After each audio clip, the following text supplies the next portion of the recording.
Head and neck cancers are the most common type of cancers diagnosed in our country. In this video, we will talk about the incidence, risk factors, prevention, and management of head and neck cancers.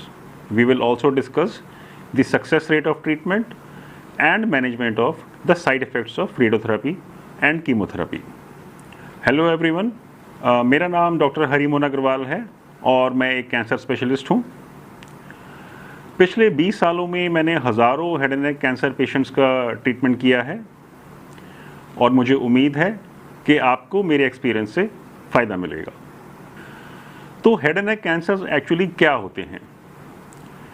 नेज़ोफेरेक्स, ओरोफेरेक्स, हाइपोफेरेक्स, लैरेक्स और oral cavity के cancers को एक group में जोड़कर head and neck cancers कहा जाता है। ये सभी कैंसर्स नेक के नोड्स को भी साथ में इन्वॉल्व करते हैं, लेकिन हाँ, ये कैंसर्स हेड और नेक के बाहर बहुत रेयरली फैलते हैं, यानी मेटास्टेसिस बहुत रेयर है और इसीलिए इन कैंसर्स में लोकल ट्रीटमेंट ज़्यादा इम्पॉर्टेंट है, जैसे कि सर्जरी या रेडियोथेरापी। और अब हम बात करेंगे इन कैंसर्स के इंसिडेंस के बारे में।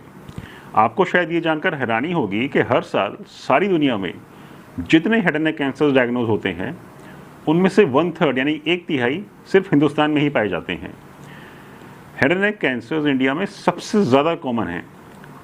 हर साल करीब 2 लाख पेशेंट्स इंडिया में डायग्नोज किए जाते हैं और बहुत सारे पेशेंट्स तो शायद कभी हॉस्पिटल तक आते ही नहीं हैं और किसी भी कैंसर रजिस्ट्री में उनकी गिनती नहीं हो पाती है। ये कैंसर्स मेल्स में ज़्यादा कॉमन हैं। इंडिया के अंदर मेल्स में जितने टोटल कैंसर्स होते हैं उनमें से 40% हेड एंड नेक कैंसर्स होते हैं और फीमेल्स में टोटल के 8% cancers head and neck cancers होते हैं। ऐसा इसलिए क्योंकि फीमेल्स में ब्रेस्ट और सर्विक्स के कैंसर्स ज़्यादा कॉमन हैं। और अब हम संक्षेप में बात करेंगे कि हेड एंड नेक कैंसर्स के रिस्क फैक्टर्स के बारे में। Smoking is the most important risk factor for head and neck cancers and this includes smoking of cigarettes, bidi, hookah, electronic cigarettes यानी कि vapers and second hand smoking. और इसके अलावा beetle नट, सुपारी, पान, गुटखा, खैनी, तंबाकू और शराब भी इसका मुख्य कारण है। HPV वायरस का भी हेड एंड नेक कैंसर्स में काफ़ी रोल है और HPV वैक्सीनेशन से इनका इंसिडेंस कुछ हद तक कंट्रोल किया जा सकता है। इसके अलावा कुछ अन्य रिस्क फैक्टर्स हैं: sharp teeth, poor dental hygiene, poor diet, submucous fibrosis, immunosuppressants, gastrointestinal reflux और chronic iron deficiency anemia, ये भी इसके रिस्क फैक्टर्स में आते हैं। हेड एंड नेक कैंसर्स को प्रिवेंट करना बहुत आसान है। Avoidance of all the risk factors can automatically prevent you against head and neck cancers. मतलब सिगरेट, बीड़ी, हुक्का, पान, गुटखा आदि को अवॉइड करके हम अपना कैंसर का रिस्क कम कर सकते हैं। अच्छी ओरल हाइजीन और हेल्दी डाइट भी हेड एंड नेक कैंसर्स के इंसिडेंस को कम करते हैं। मतलब सिर्फ इसी से दुनिया के 90% हेड एंड नेक कैंसर्स को रोका जा सकता है। और अब हम बात करेंगे हेड एंड नेक कैंसर्स के ट्रीटमेंट के बारे में। हेड एंड नेक कैंसर्स की ट्रीटमेंट के लिए सर्जरी, रेडियोथेरापी और कीमोथेरापी का कॉम्बिनेशन यूज़ किया जाता है। अर्ली स्टेज कैंसर्स को सिर्फ सर्जरी या सिर्फ रेडियोथेरापी से भी ठीक किया जा सकता है। इसलिए अर्ली स्टेज कैंसर्स में ट्रीटमेंट के साइड इफ़ेक्ट्स कम होते हैं और रिजल्ट्स भी बहुत बढ़िया हैं। एडवांस स्टेज कैंसर्स में नॉर्मली सर्जरी करना मुश्किल होता है और ऐसे में रेडियोथेरापी ही प्रमुख ट्रीटमेंट होती है। साथ में कंकरेंट कीमोथेरापी को भी ऐड करना पड़ सकता है।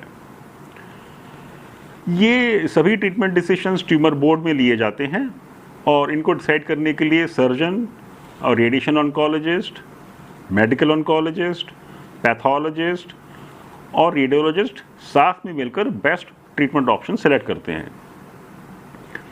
हेड एंड नेक कैंसर्स के लिए रेडियोथेरापी बहुत ही उपयोगी है। 80% से ज़्यादा head and neck cancer patients को कभी ना कभी रेडियोथेरापी की ज़रूरत पड़ती है।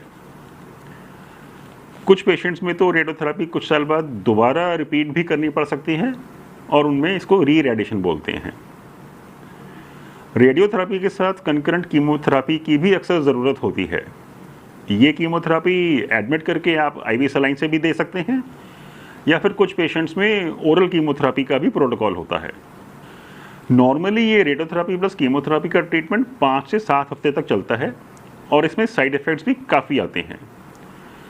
IMRT और IGRT रेडियोथेरेपी की एडवांस टेक्निक्स हैं और इनमें साइड इफ़ेक्ट्स कम होते हैं क्योंकि रेडियोथेरेपी को ट्यूमर के ऊपर फोकस किया जा सकता है और नॉर्मल ऑर्गन्स के ऊपर रेडियोथेरेपी के प्रभाव को कम किया जा सकता है।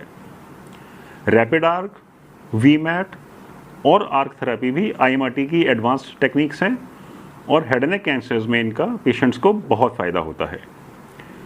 इनकी मदद से ट्रीटमेंट कुछ ही मिनट्स में पूरा हो जाता है और नॉर्मल ऑर्गन्स को रेडिएशन की डोज कम से कम मिलती है। और अब हम बात करेंगे साइड इफ़ेक्ट्स के बारे में, जिसके बारे में पेशेंट्स को सबसे ज़्यादा चिंता रहती है, क्योंकि इस सब IMRT और IGRT के बाद भी हेड एंड नेक कैंसर्स के कीमोथेरेपी और रेडियोथेरेपी कोर्स में साइड इफ़ेक्ट्स ज़रूर आते हैं और इनका हर संभव तरीके से इलाज करना ज़रूरी होता है ताकि रेडियोथेरेपी में गैप ना देना पड़े और ट्रीटमेंट निश्चित समय पर पूरी की जा सके और रेडिएशन में गैप्स ना आए। जो सबसे ज़्यादा कॉमन साइड इफ़ेक्ट्स हैं उनमें सबसे पहले नंबर पे है स्किन डर्मेटाइटिस। स्किन डर्मेटाइटिस यानी कि रेडनिंग या ब्लैकनिंग ऑफ स्किन। ये दूसरे या तीसरे हफ्ते तक साइड इफ़ेक्ट्स दिखाई देने लगते हैं और इसमें त्वचा लाल हो सकती है और 5वें सप्ताह तक स्किन में थोड़ा सा कालापन भी पड़ सकता है। नंबर 2 पे है piling of the skin. Normally जब रेडिएशन के साइड इफ़ेक्ट्स आते हैं तो 6ठे या 7वें सप्ताह तक त्वचा में थोड़ा छिल भी सकती है। तीसरे नंबर पर है म्यूकोसाइटिस यानी कि ulcers and reddening of the mouth.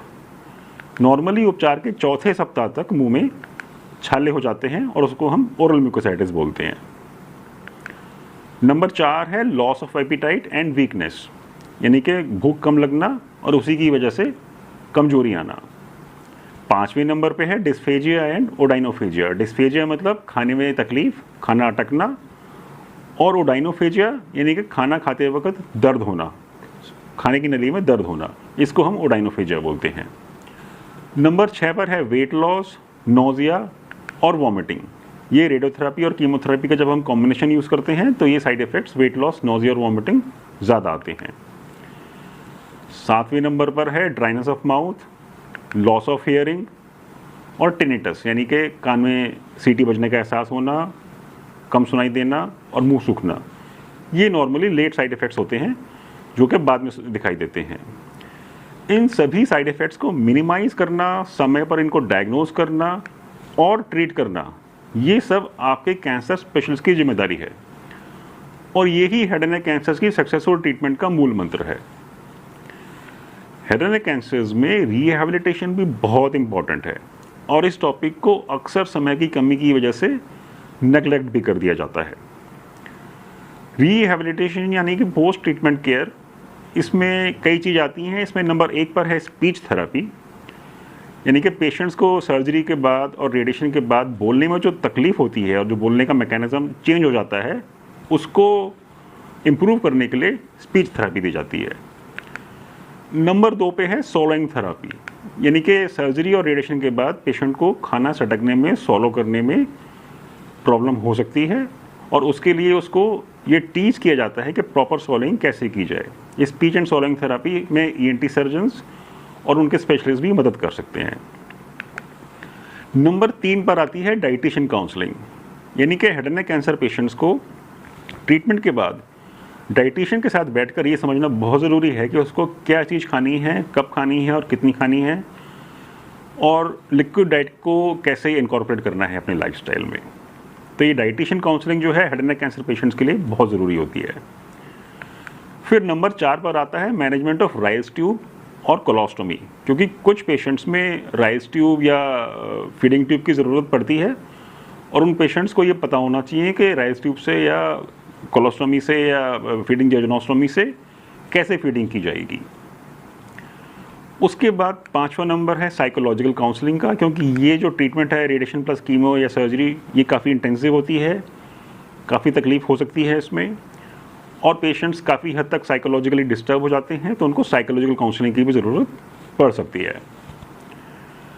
इसके अलावा जो एक अनदर नेगलेक्टेड पॉइंट है वो है नंबर 6 पे ऑक्यूपेशनल काउंसलिंग, यानी कि काफ़ी पेशेंट्स ट्रीटमेंट के बाद अपने आप को इस लायक नहीं समझ पाते कि वो वापस से जॉब्स पे जा सकें या अपना काम शुरू कर सकें। तो उनके लिए ऑक्यूपेशनल काउंसलिंग बहुत ज़रूरी है, ये समझने के लिए कि वो क्या कर सकते हैं और क्या नहीं कर सकते हैं, और कैसे उनको अपने आप को बिज़ी रखना है और गेनफुली एम्प्लॉयड रखना है।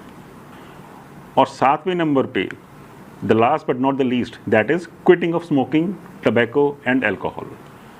धूम्रपान को, शराब को छोड़ना बहुत ज़रूरी है, क्योंकि वरना सेकंड कैंसर्स भी आ सकते हैं और साइड इफ़ेक्ट्स भी बढ़ सकते हैं।